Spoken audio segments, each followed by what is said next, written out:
당황하지 말고 들어요. 곧 경찰 부를 테니 조금만 참아요. 창구 너머 속삭임과 동시에 제 뒤에서 남자 셋이 길을 막았습니다.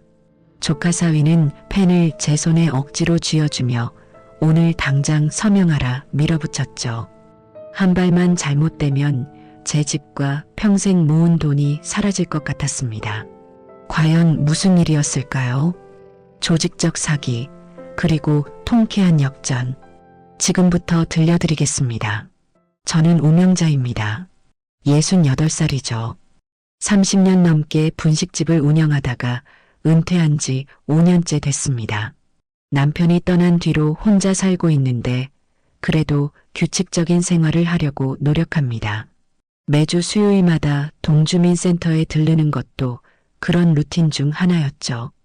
올해도 재산세 고지서가 남편 이름으로 잘못 나와서 정정 신청을 해뒀거든요. 처리가 됐는지 확인하러 가는 길이었습니다.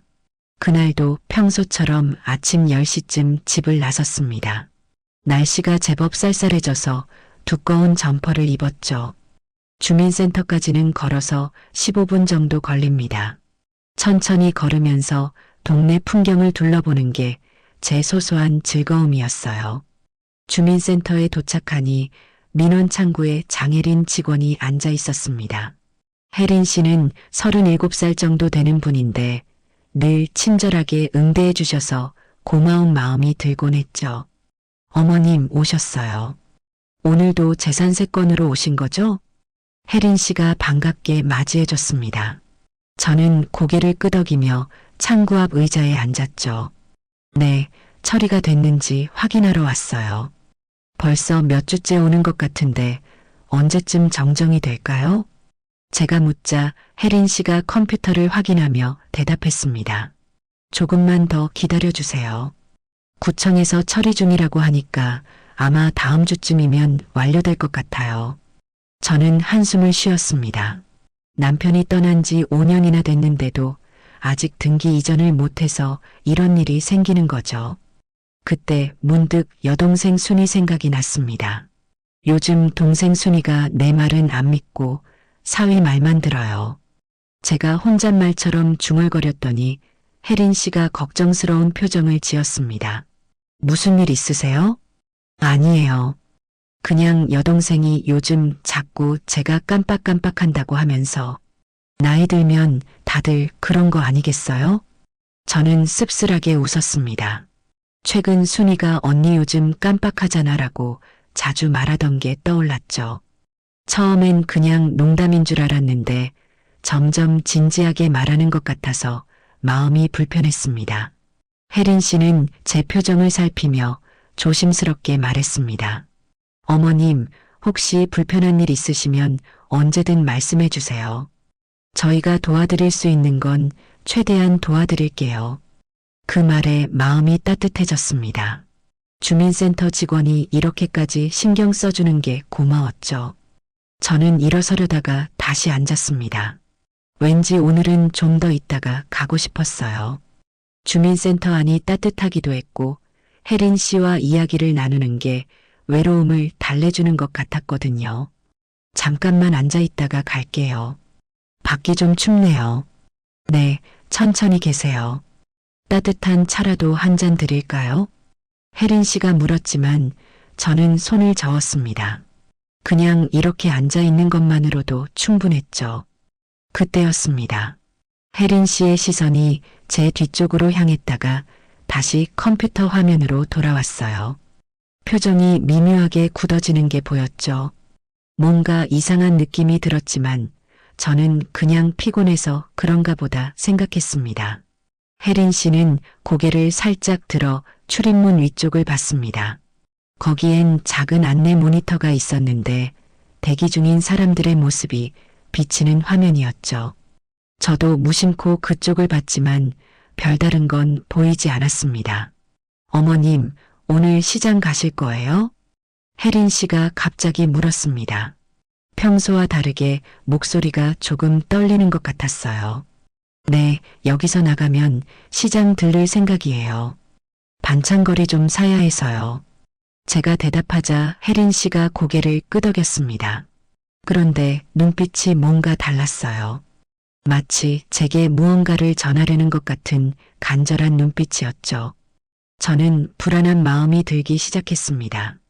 혜린 씨가 왜 이런 표정을 짓는지, 왜 자꾸 제 뒤를 신경 쓰는지 알 수가 없었어요. 그 순간 제 어깨를 누군가 툭 쳤습니다. 깜짝 놀라 돌아보니 조카 사위 태수가 서 있었죠. 옆에는 모르는 젊은 남자 둘이 함께 있었습니다. 이모님, 여기서 뭐 하세요? 태수가 다정한 목소리로 물었습니다. 하지만 그 목소리가 왠지 거북하게 들렸어요. 평소보다 더 친근하게 굴려고 하는 것 같았거든요. 재산세 확인하러 왔다가 잠깐 쉬고 있었어. 제가 짧게 대답했습니다. 태수는 제 옆에 바짝 다가와 앉았죠. 너무 가까이 앉아서 불편했지만 조카 사위니까 뭐라 하기도 애매했습니다. 그러시구나. 근데 어머님, 제가 오늘 좋은 소식 가지고 왔어요. 태수가 말했습니다. 저는 본능적으로 혜린 씨를 봤습니다. 혜린 씨는 제 눈을 똑바로 보며 아주 작게 고개를 저었어요. 그 순간 제 심장이 쿵 내려앉았습니다. 뭔가 잘못됐다는 걸 직감했죠. 태수가 제 옆에 바짝 붙어 앉은 뒤로 주민센터 안공기가 무거워진 것 같았습니다. 저는 불편한 마음을 감추려고 애썼지만 손이 미세하게 떨리는 걸 숨길 수가 없었죠. 좋은 소식이 뭔데? 제가 물었습니다. 태수는 활짝 웃으며 가방에서 서류 뭉치를 꺼냈어요. 그 서류를 제 앞에 펼치면서 말했죠. 이모님 집 지붕 수리하실 생각 없으세요? 정부에서 지원해주는 프로그램이 있는데 이모님이 딱 해당되시더라고요. 저는 고개를 갸웃했습니다. 집 지붕은 작년에 점검했는데 별 문제가 없었거든요. 그런데 태수가 어떻게 우리 집 지붕 상태를 알고 있는지 의아했죠. 지붕은 멀쩡한데 왜 수리를 해? 제가 되묻자 태수의 표정이 잠깐 굳었다가 다시 웃음을 지었습니다. 이모님, 겉으로 보기엔 멀쩡해도 속은 다를 수 있어요. 제가 며칠 전에 지나가다 봤는데 기와 몇 개가 들떠 있던데요. 거짓말이었습니다. 우리 집은 기와집이 아니라 슬레이트 지붕이거든요. 태수가 우리 집을 제대로 본 적도 없으면서 아는 척하는 게 분명했죠. 그때 혜린 씨가 고개를 살짝 들어 출입문 위쪽을 봤습니다. 거기 달린 작은 안내 모니터를 보는 것 같았어요. 저도 슬쩍 그쪽을 봤는데 화면에 대기석 쪽이 비치고 있었습니다. 모니터 속에 두 명의 젊은 남자가 보였어요. 태수와 함께 온 사람들이었죠. 그들은 번호표도 뽑지 않은 채 그냥 서 있었습니다. 한 명은 휴대폰을 들고 있었는데 카메라 렌즈가 제 쪽을 향하고 있는 것 같았어요. 혜린 씨의 표정이 점점 더 굳어졌습니다. 손가락으로 키보드를 두드리는 척하면서 저를 힐끔힐끔 봤죠. 뭔가 말하고 싶어 하는 것 같았지만 태수가 바로 옆에 있어서 그러지 못하는 눈치였습니다. 이모님, 어제 장모님이 전화하셔서 이모님 걱정 많이 하시더라고요. 요즘 이모님이 중요한 일 자꾸 미루신다고 저보고 좀 도와드리라고 하셨어요. 태수가 갑자기 순이를 언급했습니다. 제 동생 이름이 나오자 가슴이 철렁했죠. 순이가 또 뭐라고 했는데? 아, 이모님이 요즘 혼자 사시니까 걱정된다고 하시더라고요. 집 관리도 힘드실 텐데 이런 지원 프로그램 있으면 꼭 신청하라고 하셨어요. 순이가 정말 그런 말을 했을까요? 최근 순이와 통화할 때마다 언니 정신 좀 차리라는 말을 자주 들었던 게 떠올랐습니다. 태수가 순이에게 무슨 말을 하고 다녔는지 짐작이 갔죠. 혜린 씨가 갑자기 일어섰습니다. 어머님, 신분증 좀 확인해도 될까요? 절차상 필요해서요. 혜린 씨가 제게 말했지만 눈은 태수를 향하고 있었어요. 태수가 의아한 표정을 지었죠. 왜 갑자기 신분증을요? 아, 재산세 정정권 확인하시려면 본인 확인이 필요해서요. 규정이 바뀌었거든요. 혜린 씨의 목소리는 침착했지만 손은 미세하게 떨리고 있었습니다. 저는 가방에서 신분증을 꺼내 건넸죠. 그때 혜린 씨가 다시 모니터를 봤습니다. 화면 속 두 남자가 조금씩 저희 쪽으로 다가오고 있었어요. 마치 무언가를 기다리는 것처럼 보였죠. 이모님, 시간 없어요. 지금 서명만 하시면 다 해결돼요. 태수가 서류를 제 앞으로 더 밀었습니다. 펜까지 제 손에 쥐어주려고 했죠. 그 순간 혜린 씨가 재빨리 서류를 가로막았습니다. 죄송한데요. 민원 처리 중에는 다른 업무 보시면 안 돼요. 잠시만 기다려 주시겠어요? 혜린 씨가 단호하게 말했습니다. 태수의 얼굴이 붉어졌죠. 아니, 가족끼리 얘기하는 건데 왜 막아요? 규정입니다. 창구에서는 한 번에 한 가지 업무만 처리할 수 있어요. 두 사람이 대치하는 사이 저는 서류를 자세히 봤습니다. 복잡한 내용이 빼곡했는데 중간중간에 금액이 적혀 있었어요. 3천만 원, 5천만 원 같은 큰 돈이었죠. 지원금을 받는 게 아니라 오히려 돈을 내야 하는 것처럼 보였습니다. 혜린 씨가 컴퓨터 화면을 돌려서 제게 보여줬어요. 화면에는 주애라는 빨간 글씨가 떠 있었죠.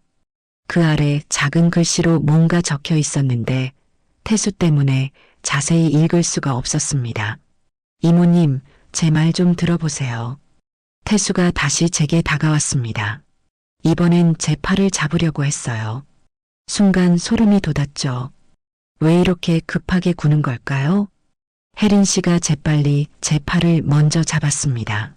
어머님, 잠시 이쪽으로 오세요. 확인하실 서류가 더 있어요. 혜린 씨가 저를 창구 안쪽으로 살짝 끌어당겼습니다. 태수는 당황한 표정을 지었죠. 그때 출입문 쪽에서 발소리가 들렸습니다. 두 남자가 천천히 다가오고 있었어요. 한 명은 여전히 휴대폰을 들고 있었고 다른 한 명은 주머니에 손을 넣은 채 걸어왔죠. 혜린 씨의 얼굴이 창백해졌습니다. 그리고 제 귀에 대고 아주 작게 속삭였어요. 어머님, 절대 서명하시면 안 돼요.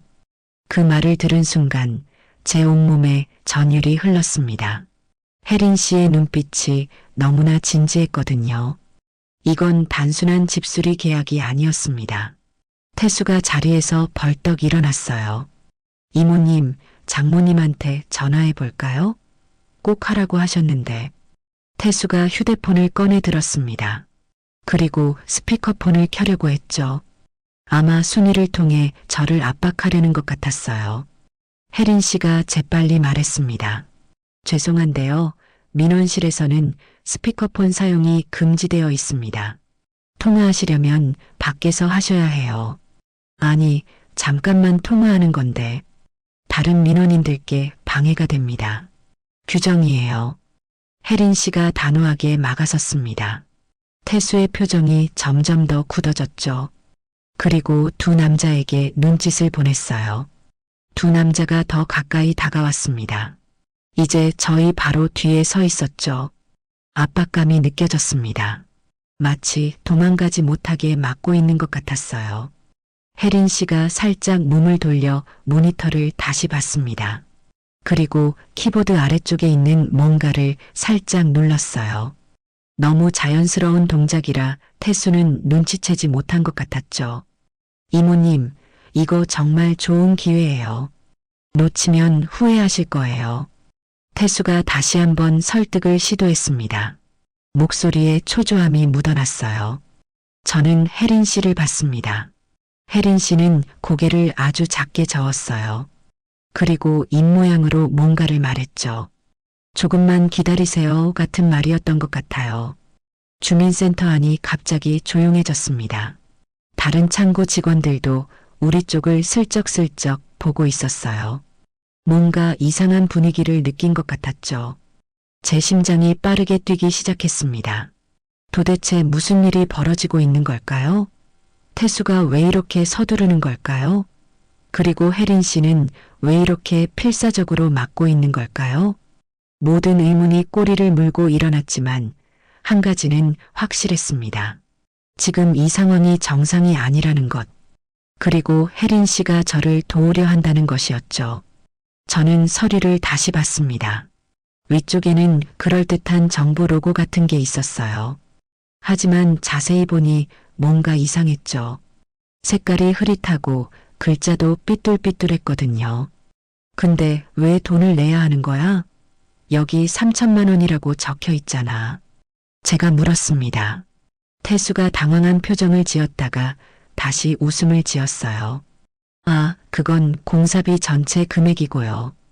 이모님은 10%만 부담하시면 돼요. 300만 원만 내시면 3천만 원짜리 공사를 하는 거죠. 이득이잖아요. 거짓말이었습니다. 서류를 자세히 보니 작은 글씨로 계약금 3천만 원이라고 적혀 있었거든요. 태수는 제가 노안이라 작은 글씨를 못 읽을 거라고 생각한 모양이었어요. 장모님도 빨리 하라고 했잖아요. 서명만 하시면 돼요. 그때 두 남자 중 한 명이 한 발짝 더 다가왔습니다. 키가 크고 덩치가 있는 사람이었어요. 위압감이 느껴졌죠. 아줌마, 그냥 서명하죠? 시간 끌 필요 없잖아. 그 남자가 저를 내려다보며 말했습니다. 반말이었어요. 순간 화가 났지만 무서워서 아무 말도 못했죠. 혜린 씨가 즉시 일어섰습니다. 손님, 번호표 있으세요? 번호표가 왜 필요해요? 그냥 잠깐 얘기하는 건데. 번호표 없으시면 대기석에서 기다리셔야 합니다. 규정이에요. 혜린 씨가 단호하게 말했습니다. 그 남자가 혜린 씨를 노려봤어요. 순간 무슨 일이 벌어질 것 같은 긴장감이 흘렀죠. 이모님, 지금 서명 안 하시면 기회가 날아가요. 다음 달부터는 지원금이 줄어든다니까요. 태수가 다급하게 말했습니다. 펜을 제 손에 쥐어주려고 했어요. 저는 손을 뒤로 뺐죠. 잠깐, 이거 집에 가서 천천히 읽어보고. 안 돼요. 오늘까지예요. 지금 당장 서명하셔야 해요. 태수가 거의 소리를 질렀습니다. 그때 혜린 씨가 안내문을 제게 보여줬습니다. 위장 집수리 주의라는 제목이 크게 써 있었어요. 그 아래에는 사기 수법이 자세히 설명되어 있었죠. 이거 태수가 말한 거랑 똑같네. 제가 놀라서 말했습니다. 태수의 얼굴이 창백해졌어요. 아니에요. 우리는 진짜예요. 정부 지원 맞다니까요. 태수가 소리쳤습니다. 하지만 목소리가 떨리고 있었죠. 혜린 씨가 모의 계약서를 하나 더 꺼냈습니다. 이것도 보세요. 사기꾼들이 쓰는 가짜 계약서 샘플이에요. 어머님께서 받으신 거랑 비교해 보세요. 저는 두 서류를 비교해 봤습니다. 놀랍게도 형식이 거의 똑같았어요. 심지어 오타까지 같은 위치에 있었죠. 이거 완전히 사기잖아. 제가 말했습니다. 태수가 벌떡 일어섰어요. 이모님, 저를 안 믿으세요? 가족을 믿으셔야죠. 조카 사위가 왜 이런 짓을 해? 제가 물었습니다. 태수의 입이 굳게 다물어졌어요. 그때 두 남자가 한 발짝 더 다가왔습니다. 위협적인 분위기가 느껴졌죠. 손님, 위협적인 언행은 삼가주세요. 아니면 경비를 부를 수밖에 없어요. 경비? 부르시든지. 그 남자가 비웃었습니다. 하지만 혜린 씨는 당황하지 않았어요. 이미 불렀어요. 혜린 씨의 말이 끝나자마자 입구 쪽에서 발소리가 들렸습니다. 경비 아저씨 두 분이 다가오고 있었어요. 태수의 표정이 당황스러워졌습니다. 두 남자도 불안한 눈빛을 주고받았죠. 이모님, 우리 그냥 나가서 얘기해요. 태수가 제 팔을 잡으려 했습니다. 혜린 씨가 재빨리 막았어요. 어머님은 아직 민원 처리 중이세요. 함부로 데려가시면 안 돼요. 누가 함부로 데려가요? 가족끼리 얘기하자는 건데. 태수가 언성을 높였습니다. 주변 사람들이 모두 우리를 쳐다봤어요. 경비 아저씨들이 가까이 왔습니다. 무슨 일이세요? 아, 이분들이 민원인을 강제로 데려가려고 해요. 혜린 씨가 설명했습니다. 경비 아저씨가 태수를 보며 말했어요. 손님, 진정하세요. 여기는 공공기관이에요. 진정하라고요? 우리 이모님이랑 얘기하는 건데 왜 막아요? 태수가 항의했지만 경비 아저씨들은 단호했습니다. 강제로 데려가시면 안 됩니다. 민원인이 원하지 않으시면 물러나 주세요. 저는 용기를 내서 말했습니다. 저는 가고 싶지 않아요. 여기 있을게요. 태수의 눈빛이 무서워졌습니다. 하지만 경비가 있어서 함부로 행동하지는 못했죠. 그때 혜린 씨가 조용히 제게 말했습니다. 어머님, 이제 안전해요. 경찰도 오고 있어요. 그 말을 듣고 안도의 한숨이 나왔습니다. 정말 무서웠거든요. 태수가 두 남자를 보며 눈짓했습니다. 뭔가 신호를 보내는 것 같았어요. 세 사람이 슬슬 뒤로 물러나기 시작했죠. 이모님, 이러시면 후회하실 거예요. 장모님한테 다 말할 거예요. 태수가 마지막으로 협박하듯 말했습니다. 저는 대답하지 않았어요. 혜린 씨가 제 손을 살짝 잡았습니다. 따뜻한 손이었어요. 어머님, 잘하셨어요. 조금만 더 참으세요. 그 말에 눈물이 날 뻔했습니다. 정말 무서웠는데 혜린 씨가 있어서 버틸 수 있었어요. 경찰 사이렌 소리가 가까워지자 태수의 표정이 완전히 바뀌었습니다. 다정한 조카 사위의 가면이 벗겨지고 차가운 얼굴이 드러났죠. 이모님, 정말 이렇게 나오실 거예요? 태수가 낮은 목소리로 물었습니다. 협박이 아니라 경고처럼 들렸어요. 그때 경비 아저씨가 말했습니다. 경찰이 로비에 도착했어요. 곧 올라올 겁니다. 태수와 두 남자가 눈빛을 주고받았습니다. 도망가려는 것 같았어요. 우리 그냥 가요. 한 남자가 태수를 잡아당겼습니다. 하지만 태수는 마지막까지 포기하지 않았어요. 이모님, 이거 후회하실 거예요. 장모님한테 이모님이 얼마나 고집불통인지, 얼마나 판단력이 떨어졌는지 다 말할 거예요. 그리고 태수가 말을 멈추고 저를 노려봤습니다. 이모부 돌아가신 날 일도 다시 생각해 보세요. 정말 사고였을까요? 그 말에 온몸이 얼어붙었습니다. 남편이 돌아가신 날 밤, 그 화재 사고를 말하는 거였어요. 무슨 소리야? 그게 무슨 뜻이야? 제가 떨리는 목소리로 물었습니다. 태수가 비웃듯이 말했어요. 그냥 하는 말이에요. 근데 이모님, 그날 밤 전기 히터 켜놓고 주무셨죠? 제가 그날 낮에 뭐라고 문자 보냈는지 기억하세요? 기억이 났습니다. 그날 태수가 날씨가 추우니 히터 꼭 켜고 주무세요라고 문자를 보냈었죠. 그런데 그게 혜린 씨가 재빨리 말했습니다. 그런 말씀은 녹음되고 있어요. 협박으로 간주될 수 있습니다. 태수가 당황했습니다. 그리고 두 남자와 함께 뒤로 물러났어요. 가자. 세 사람이 서둘러 출입구 쪽으로 향했습니다. 하지만 때마침 경찰관 2명이 들어왔죠. 신고받고 왔습니다. 어디서? 경찰관이 말하는 사이 태수 일행이 다른 쪽 출구로 빠져나가려 했습니다. 혜린 씨가 큰 소리로 말했어요. 저기요. 저 세 사람이에요. 경찰관들이 재빨리 태수 일행을 따라갔습니다. 주민센터 안이 순식간에 소란스러워졌죠.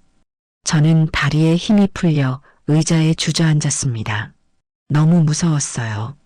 특히 남편의 죽음에 대한 태수의 마지막 말이 계속 머릿속을 맴돌았죠. 혜린 씨가 제 옆에 앉았습니다.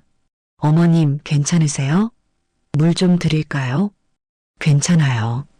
그런데 태수가 마지막에 한 말, 제가 떨리는 목소리로 말했습니다. 혜린 씨가 제 손을 잡았어요.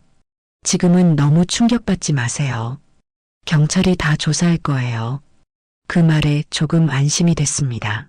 하지만 마음 한구석에는 불안감이 남아 있었죠. 정말 그날 밤 화재가 단순한 사고였을까요? 밖에서 소란스러운 소리가 들렸습니다. 경찰이 태수 일행을 붙잡은 것 같았어요. 이제 정말 끝난 걸까요? 아니면 이제 시작인 걸까요? 경찰이 태수 일행을 쫓아간 뒤 주민센터 안은 잠시 조용해졌습니다. 하지만 그 고요함이 오히려 불안했어요. 폭풍 전의 고요 같았거든요. 혜린 씨가 저를 창구 안쪽 의자로 안내했습니다. 어머님, 여기 앉아 계세요. 창구 안쪽은 일반인이 들어올 수 없는 공간이었죠. 조금 안심이 됐습니다. 그때 다른 창구 직원이 다가왔어요. 경찰이 태수 씨 일행을 붙잡았다고 하네요. 정말 다행이었습니다. 드디어 이 악몽이 끝나는 건가 싶었죠. 하지만 마음 한구석에는 여전히 불안감이 남아 있었습니다. 태수가 마지막에 한 말, 남편의 죽음에 대한 그 의미심장한 말이 계속 떠올랐거든요. 혜린 씨가 물을 한 잔 가져다 줬습니다. 어머님, 이거 드세요. 많이 놀라셨죠? 고마워요. 정말 오늘 혜린 씨가 없었으면 큰일 날 뻔했어요. 제가 진심을 담아 말했습니다. 혜린 씨가 부끄러운 듯 웃었어요. 제가 할 일을 한 거예요. 그리고 혜린 씨가 잠시 망설이다가 말했습니다. 사실 저도 어머님을 예전부터 알고 있었어요. 네, 저를요? 제가 놀라서 물었습니다.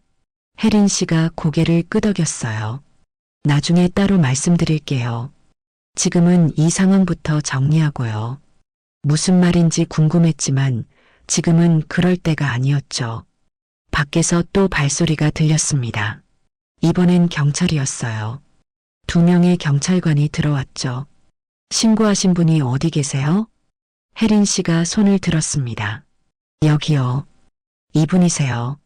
경찰관 2명이 저희 쪽으로 다가왔습니다. 한 분은 나이가 좀 있어 보이는 경위님이었고 다른 분은 젊은 순경이었죠. 어머님, 저는 강북경찰서 김경희입니다. 놀라셨죠? 일단 상황부터 파악하겠습니다. 김경희가 차분한 목소리로 말했습니다. 그 침착함에 마음이 조금 안정됐어요. 밖에 한태수 씨 일행이 있습니다. 신분 확인하고 있는데 일단 따로 분리해서 조사하려고요. 그때 출입구 밖에서 태수의 목소리가 들렸습니다. 아니, 왜 저를 잡아요? 저는 가족이에요. 이모님이 우리 이모님이라고요. 일단 진정하시고 신분증 보여주세요. 경찰의 단호한 목소리가 이어졌습니다. 김경희가 혜린 씨에게 물었어요. 무슨 일이 있었는지 설명해 주시겠어요? 혜린 씨가 차분하게 상황을 설명했습니다. 가짜 집수리 계약, 서명 강요, 위협적인 언행들을 조목조목 얘기했죠. 그리고 이게 증거 서류들이에요. 혜린 씨가 태수가 가져온 계약서와 시청 안내문을 보여줬습니다. 김경희가 서류를 꼼꼼히 살폈어요. 이거 최근에 신고된 수법이랑 똑같네요. 어머님, 서명은 안 하셨죠? 네, 안 했어요. 혜린 씨가 막아줘서 제가 대답했습니다. 김경희가 고개를 끄덕였어요. 잘하셨어요. 서명했으면 큰일 날 뻔했네요. 그때 젊은 순경이 밖에서 들어왔습니다. 경희님, 동의받고 차량 확인 끝났습니다. 뭐가 나왔어요? 공사계약서 묶음이 한가득 있고요. 빈 영수증 다발, 그리고 순경이 잠시 머뭇거렸습니다. 그리고 긴 렌치랑 케이블 타이가 트렁크에 있었습니다. 제 등골이 서늘해졌습니다. 렌치와 케이블 타이라니 무슨 용도로 준비한 걸까요? 김경희의 표정이 심각해졌습니다. 이거 단순 사기가 아니네요. 혹시 위협이나 협박 같은 거 있었어요? 제가 떨리는 목소리로 말했습니다. 태수가 남편 돌아가신 날 얘기를 했어요. 화재 사고였는데 그게 단순 사고가 아닐 수도 있다는 듯이 김경희가 수첩을 꺼내 메모했습니다. 언제 돌아가셨어요? 5년 전이에요. 전기 히터 화재로. 그때 태수 씨와 연락이 있었나요? 네, 그날 낮에 문자를 보냈어요. 날씨가 추우니 히터 꼭 켜고 자라고. 제가 말하면서도 소름이 돋았습니다. 그때는 그냥 걱정해서 보낸 문자인 줄 알았는데 김경희가 고개를 끄덕였습니다. 알겠습니다. 이 부분도 조사해 보겠습니다. 밖에서 또 소란이 일었습니다. 태수가 큰 소리로 항의하고 있었어요. 이모님, 이모님 나와서 얘기 좀 해요. 오해해요. 김경희가 밖으로 나갔다가 다시 들어왔습니다. 태수 씨가 어머님과 대화하고 싶다는데 어떻게 하시겠어요? 싫어요. 무서워요. 제가 고개를 저었습니다. 김경희가 이해한다는 듯 고개를 끄덕였어요. 알겠습니다. 원하지 않으시면 만나실 필요 없어요.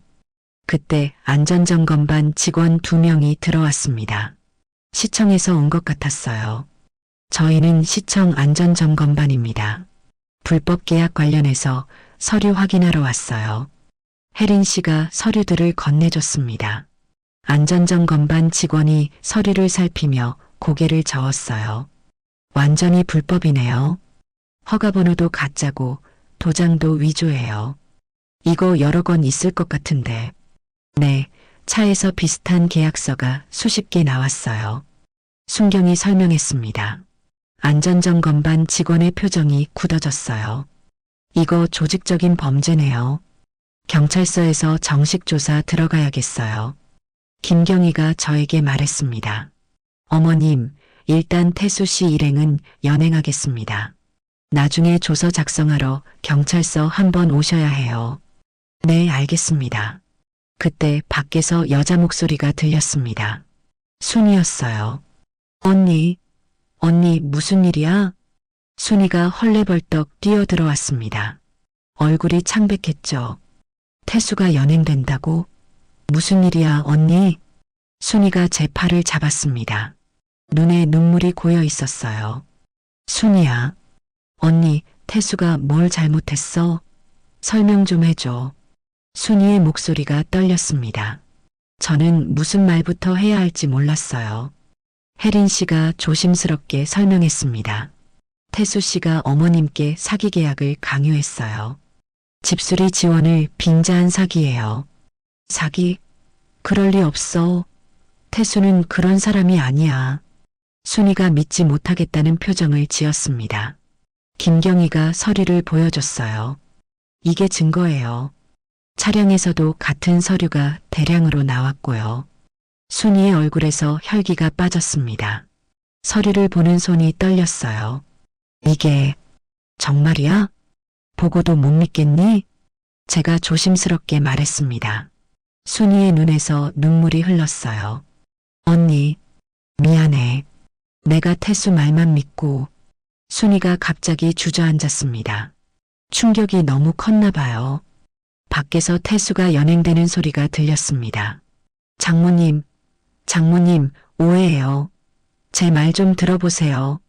태수가 순이를 불렀지만 순이는 고개를 돌렸습니다. 믿었던 사위에게 배신당한 충격이 얼굴에 그대로 드러났죠. 경찰이 태수 일행을 데리고 나갔습니다. 주민센터 안이 갑자기 조용해졌어요.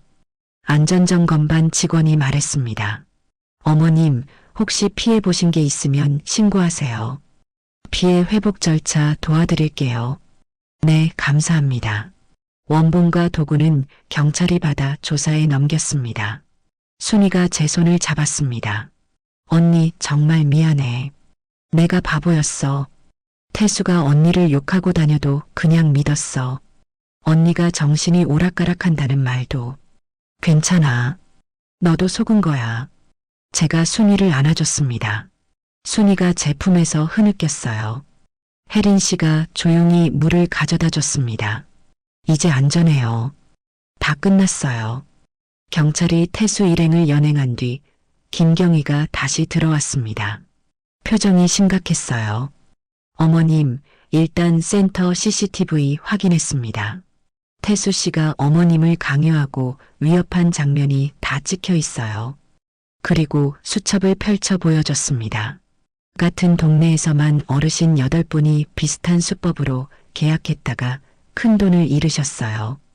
태수 씨 일당이 6개월 동안 조직적으로 움직인 겁니다. 순이가 충격받은 표정으로 물었습니다. 6개월이나요? 그럼 우리 집에 드나든 것도. 김경희가 고개를 끄덕였습니다. 네, 태수 씨가 사전 점검이라며 어머님 댁을 여러 번 방문한 기록이 있어요. 주변 CCTV에 다 찍혔더라고요. 제가 깜짝 놀랐습니다. 우리 집에 언제 왔어요? 저는 본 적이 없는데. 순이가 떨리는 목소리로 말했습니다. 언니, 내가 열쇠를 줬어. 태수가 집 상태 확인해야 한다고 해서. 뭐? 언제? 한 달 전에. 언니가 병원 간 날. 태수가 지붕이랑 벽 상태 봐야 한다고.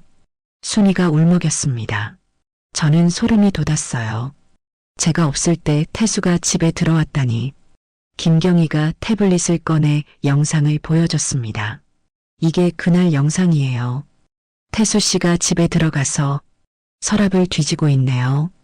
영상 속에서 태수는 제 방 서랍을 열어 뭔가를 찾고 있었습니다. 통장인지 서류인지 꺼내서 사진을 찍기도 했어요. 이런 도둑놈. 제가 화가 나서 소리쳤습니다. 그리고 이것도 보세요.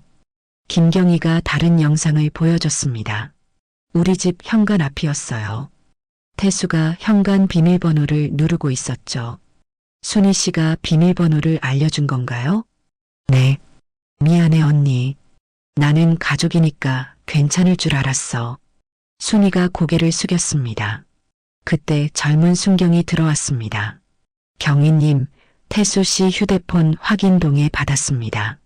이거 보세요. 순경이 보여준 화면에는 문자 메시지들이 있었습니다. 제 이름으로 저장된 번호와 주고받은 문자들이었죠. 5년 전 화재 사고 당일 문자도 있네요. 김경희가 문자를 읽었습니다. 이모님, 날씨 추우니까 전기 히터 이불 가까이 놓고 주무세요. 따뜻하게 감싸고 자야 해요. 이상한 문자였습니다. 전기 히터를 이불 가까이 놓으라니. 그건 위험한 거잖아요. 이거 일부러 화재를 유도한 건가요? 김경희가 고개를 끄덕였습니다. 정황상 그런 것 같습니다. 당시 화재 조사 기록을 다시 확인해 봐야겠어요. 순이가 무너져 내렸습니다. 그럼 형부 돌아가신 게 태수 때문이란 말이에요? 아직 단정할 순 없지만 의심스러운 정황이 많아요. 그리고 이것 좀 보세요. 시청 직원이 화면을 보여줬습니다. 태수가 순이에게 보낸 문자들이었어요. 이모님이 요즘 정신이 오락가락하세요. 병원에 모시고 가야 할 것 같아요. 이모님이 또 이상한 소리 하시네요. 치매 초기 증상 같아요. 빨리 요양원 알아보세요. 이모님 혼자 두면 위험해요. 순이를 세뇌시키려는 문자들이었습니다. 저를 치매 환자로 만들려고 한 거죠. 그날 불도 언니 탓만 했는데 내가 틀렸어. 다 내가 잘못했어. 순이가 주저앉으며 말했어요. 저는 순이를 일으켜 세웠습니다. 그리고 꼭 안아줬어요. 괜찮아. 너도 속은 거야. 우리 둘 다 속은 거야. 두 자매는 서로를 꼭 안고 울었습니다. 혜린 씨가 조용히 의자를 가져다 줬어요. 김경희가 말했습니다. 태수 씨는 정식 조사로 넘겨집니다. 사기죄의 주거침입죄, 그리고 5년 전 화재 건도 재수사할 예정이에요. 그리고 시청 직원이 덧붙였습니다. 피해 계약은 모두 무효 처리하고 피해 금액 회수도 도와드릴게요. 법률 상담도 연결해드리고요. 감사합니다. 제가 인사했습니다. 김경희가 마지막으로 말했습니다. 어머님, 오늘 정말 잘 대처하셨어요. 혜린 씨도 정말 용감했고요. 덕분에 더 큰 피해를 막았습니다. 순이가 혜린 씨를 보며 말했습니다. 정말 감사해요. 우리 언니를 구해주셔서. 혜린 씨가 겸손하게 웃었습니다. 제가 할 일을 한 거예요. 그때 김경희가 물었습니다. 그런데 혜린 씨는 어떻게 이렇게 빨리 상황을 파악했어요? 혜린 씨가 대답했습니다. 사실 6개월 전부터 이상한 계약 건들을 추적하고 있었어요. 퇴근 후에도 자료를 모으고 피해 패턴을 분석했죠. 오늘이 태수 일당을 잡을 디데이였어요. 모두가 놀란 표정을 지었습니다. 혜린 씨가 그렇게 오랫동안 준비했다니. 왜 그렇게까지?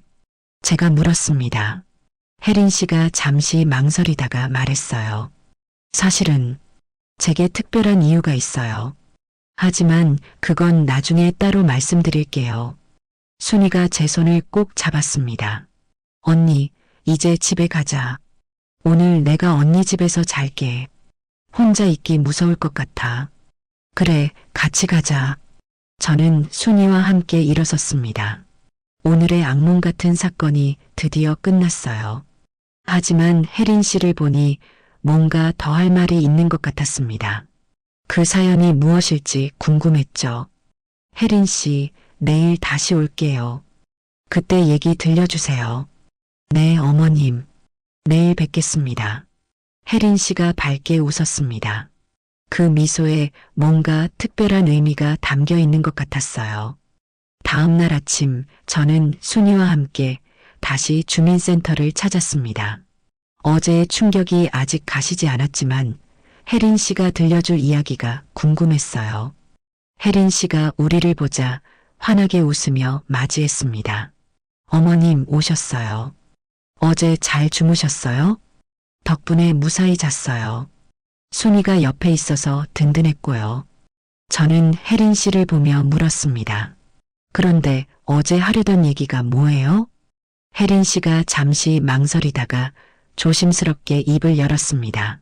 어머님, 혹시 저를 기억 못하시겠지만 저 예전에 명자 분식집에서 외상으로 떡볶이 먹던 아이였어요. 순간 제 심장이 멈춘 것 같았습니다. 명자 분식집, 제가 30년 동안 운영했던 그 분식집을 말하는 거였어요. 뭐라고?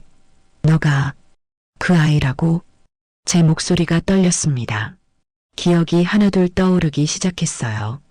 맞아요. 25년 전 제가 12살 때였어요.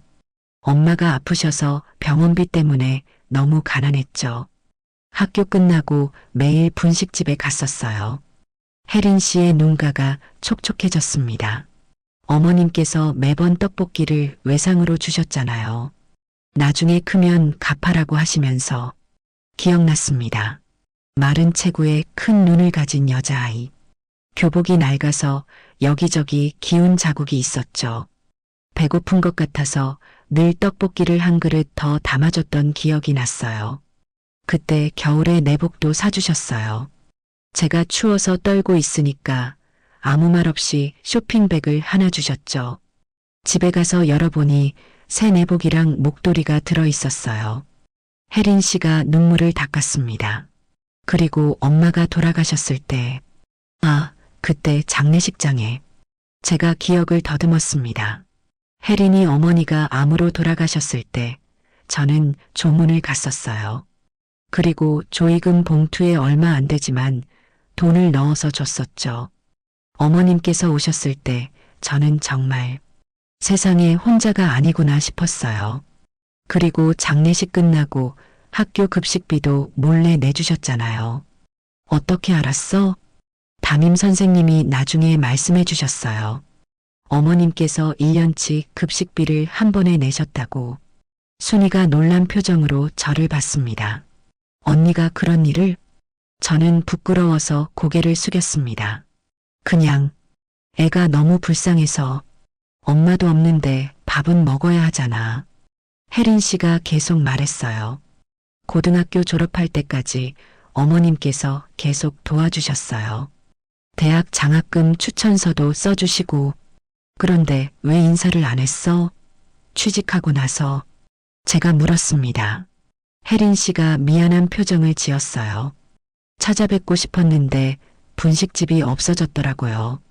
수소문에서 어머님이 이 동네 사신다는 건 알았는데 선뜻 찾아뵐 용기가 안 났어요. 혜린 씨가 잠시 말을 멈췄다가 다시 이어갔습니다. 그러다가 작년에 어머님께서 주민센터에 오시는 걸 봤어요.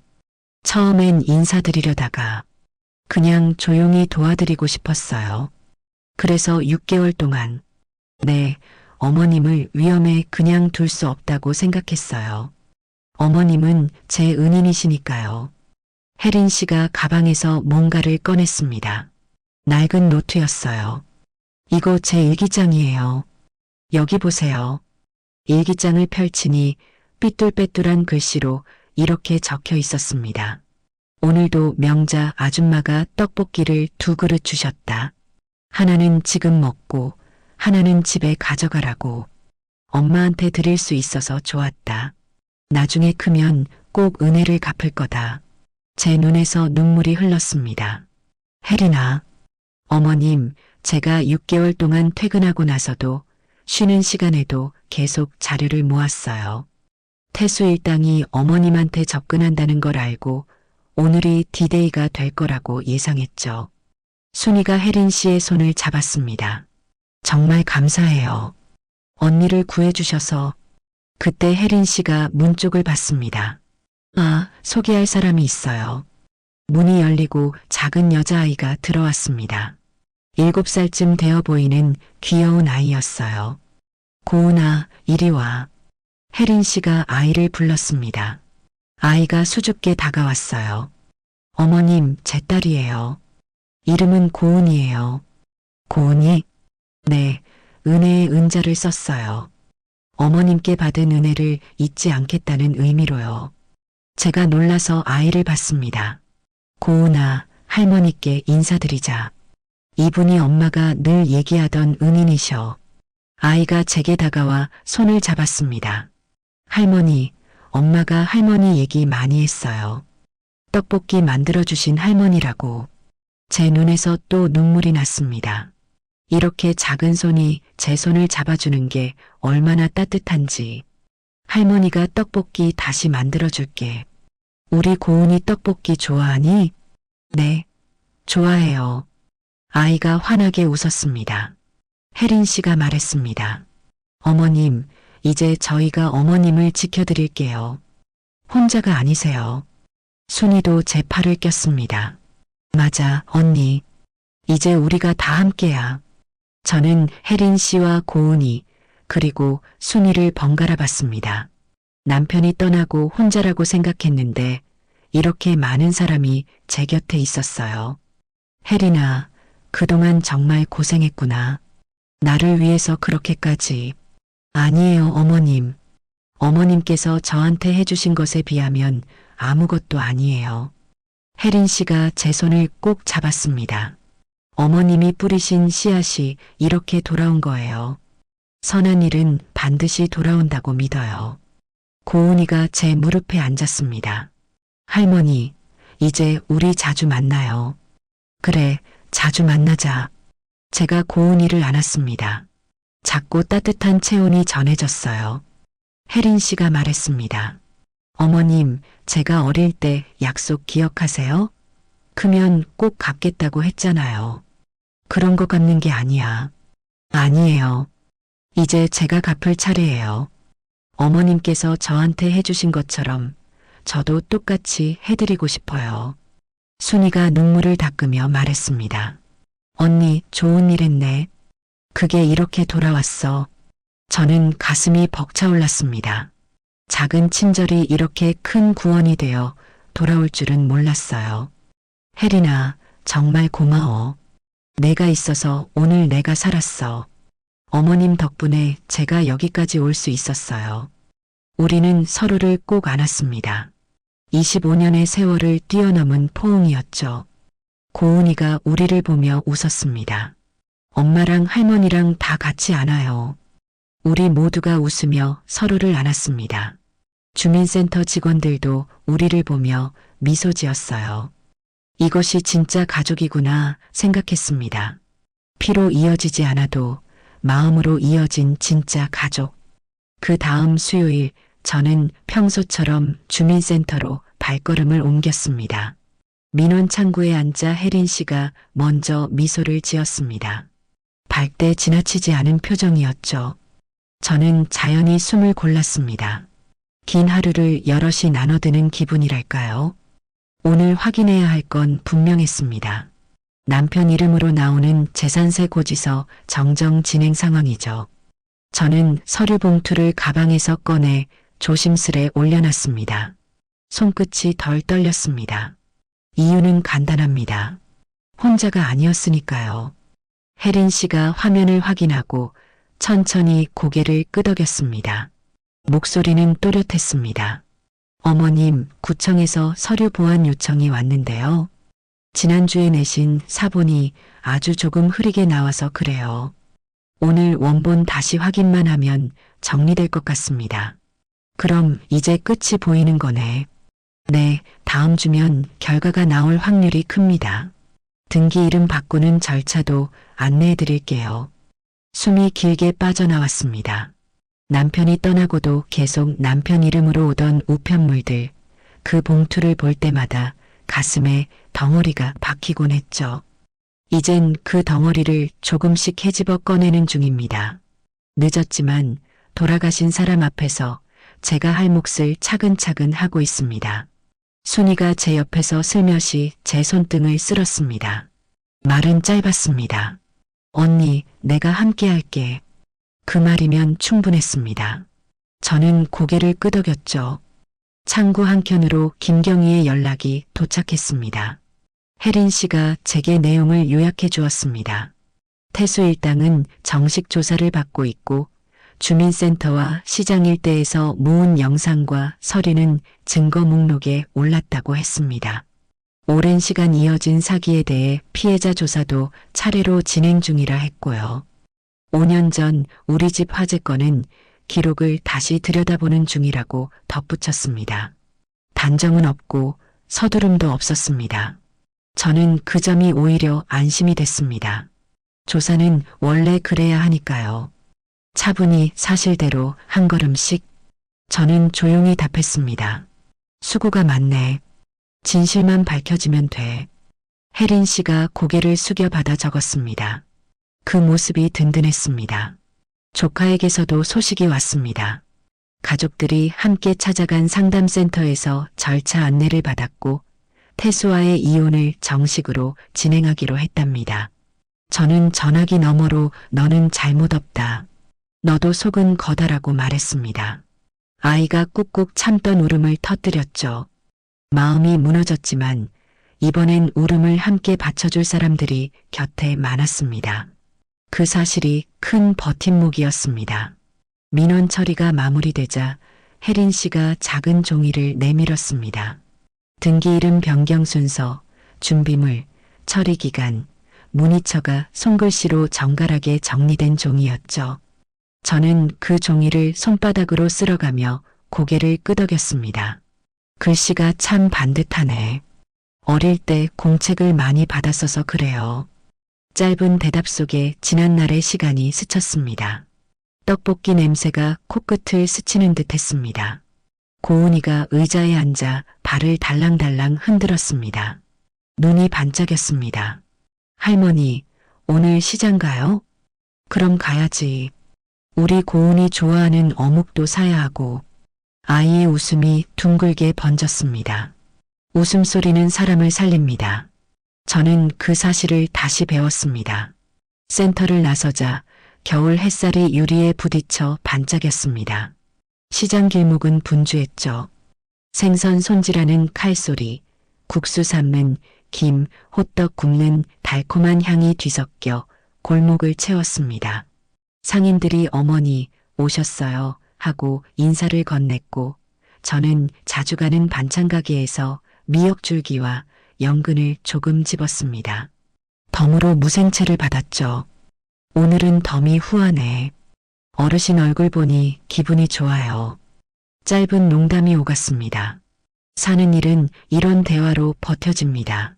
순이는 과일 가게에서 사과를 골랐습니다. 예전 같았으면 혼자 챙기느라 허둥댔을 텐데 오늘은 사과 봉투를 제가 들어도 무겁지 않았습니다. 옆에서 혜린 씨가 자연스레 다른 봉투를 들었거든요. 고은이는 제 손을 꼭 잡고 트롯 흥얼거림에 발을 맞췄습니다. 그 작은 박자에 마음이 덩달아 맞춰졌습니다. 시장 끝자락의 평상에 잠시 앉았습니다. 숨을 고르며 사람들을 구경했습니다. 누구는 웃고 누구는 다투고 누구는 팔짱을 끼고 천천히 걸었습니다. 별것 아닌 풍경이 이렇게 위로가 될 줄 저는 한 번 더 배웠습니다. 사람답게 산다는 건 결국 같이 걷는 일이라는 걸요. 혜린 씨가 제 옆에서 낮게 말했습니다. 어머님, 오늘 일정은 여기까지예요. 다음 수요일엔 등기 이름 변경 서류 준비 도와드릴게요. 수요일이면 딱 좋네. 나는 수요일이 좋아. 알아요. 어제보다 오늘이, 오늘보다 다음 수요일이 더 나아질 거예요. 그 말이 마음속에 잔잔히 가라앉았습니다. 고요하고 따뜻하게. 집으로 돌아오는 길에 순이가 조심스레 말을 꺼냈습니다. 언니 밤에 혼자 있으면 무서울까봐. 며칠은 내가 언니 집에서 잘게. 소박한 약속이지만 큰 안도였습니다. 빈방에 스미던 냉기가 사람 온기에 밀려나가고 있었습니다. 현관 앞에 서자 저는 문고리를 잠시 잡고 눈을 감았습니다. 오래전 화재의 그날 밤 냄새가 아닌 오늘 시장의 향이 먼저 떠올랐습니다. 무서움보다 고마움이 앞섰습니다. 무력감 대신 결심이 자리 잡았습니다. 저는 등을 펴고 안으로 들어섰습니다. 저는 마지막으로 메모를 들춰보았습니다. 다음 수요일 체크 목록, 등기 준비물 챙기기, 구청 방문 동선, 시장에서 살 반찬거리. 메모 맨 아래에 저는 이렇게 적었습니다. 고마움 잊지 말기, 맨발 걷기, 떡볶이 끓이기. 오늘은 여기까지입니다. 잠을 청하며 저는 안쪽에서 속삭였습니다. 괜찮다, 괜찮아진다. 함께라서 괜찮다. 오늘의 사연 어떻게 들으셨나요? 오늘의 사연이 여러분의 마음을 밝히는 작은 등불이 되었으면 좋겠습니다. 여러분들이 듣고 계시는 지역이나 장소를 말씀해 주시면 제가 좋은 기운이 담긴 말과 함께 찾아뵙겠습니다. 좋아요와 구독을 눌러주시면 여러분의 삶 곳곳에 행복이 찾아올 거예요. 귀한 시간 내주셔서 감사합니다.